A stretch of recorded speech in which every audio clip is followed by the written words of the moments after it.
7 طرح کی موتیں ہیں جن سے رسول اللہ صلی اللہ علیہ وسلم نے پناہ مانگی ہے اور کہا ہے کہ اللہ سے پناہ مانگو 7 طرح کی موتوں میں سے کوئی موت تمہیں نہ آئے۔ ایک تو فرمایا کہ تم کہیں سے گر جاؤ، چھت سے، پہاڑ سے، کسی اوپر کی جگہ سے، اللہ کی پناہ مانگو۔ ایک یہ فرمایا کہ تم کسی ملبے میں دب جاؤ، کوئی پتھر، زلزلہ، کوئی چھت، کوئی اور چیز، بس اور ٹرک، کوئی چیز گر پڑے اور آدمی مر جائے، فرمایا اس سے بھی اللہ کی پناہ مانگو۔ تیسری موت جس سے فرمایا اللہ کی پناہ مانگو وہ یہ کہ دشمن کے مقابلے میں تم بھاگ جاؤ، بھاگ رہے ہو اور پیچھے سے تمہیں دشمن آ کے مار۔ اور چوتھی موت رسول اللہ صلی اللہ علیہ وسلم نے فرمایا پانی کی موت، اس سے اللہ کی پناہ مانگو۔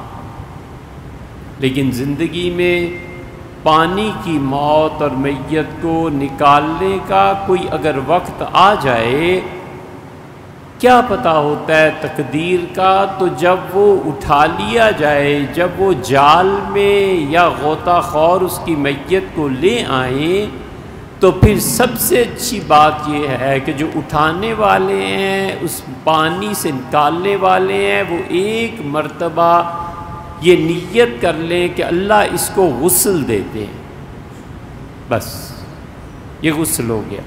زیادہ اطمینان ہو تو نکال کے ایک مرتبہ پھر اس کو ڈال کے پھر نکال لیا جائے اس نیت سے کہ غسل میت ہے، غسل ہو گیا۔ خشک کریں جنازہ اور تدفین۔ اور رسول اللہ صلی اللہ علیہ وسلم نے فرمایا آگ میں جل کے مر جانا، اللہ کی پناہ مانگو اس سے، شدید اذیت اور تکلیف۔ اور اس کو بھی فرمایا کہ اللہ کی پناہ مانگو اس سے بھی کہ تم اچانک مر جاؤ۔ ان ساری صورتوں میں مرنے کے جو اجر اور فضائل ہیں وہ ایک الگ چیز ہے۔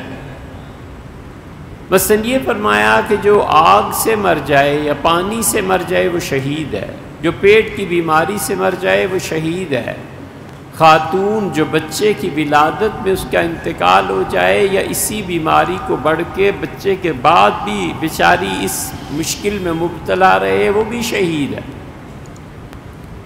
ان سب کی شہادت کے باوجود، اتنے رتبے ہونے کے باوجود اچانک موت فرمایا کافر کے لیے جہنم اور مومن کے لیے جنت ہے،